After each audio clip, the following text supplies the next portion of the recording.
আসসালামু আলাইকুম। আমরা ঘুরতে গিয়েছিলাম কিশোরগঞ্জ, ইটনি হাওরে। এর ফাঁকে বন্ধুদের নিয়ে কিছু কথা বলি। স্কুল জীবনের বন্ধুরা একটা সময়ে জীবন পথ চলতে গিয়ে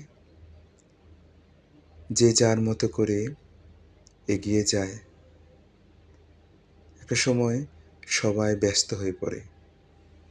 দেখা হয় না, মেলামেশা হয় না। তবুও টিফিন ভাগাভাগি করার সময় থেকে শুরু করে বিদায়ের কান্না, ফেলে আসা সেই সব স্মৃতি যখন বারবার মিলে যায়, বারবার এক হয়, বড্ড ভালো লাগে। হাজার বছর বেঁচে থাকুক আমার বন্ধুরা, সবাই সবার মাঝে। মিস করি খুব।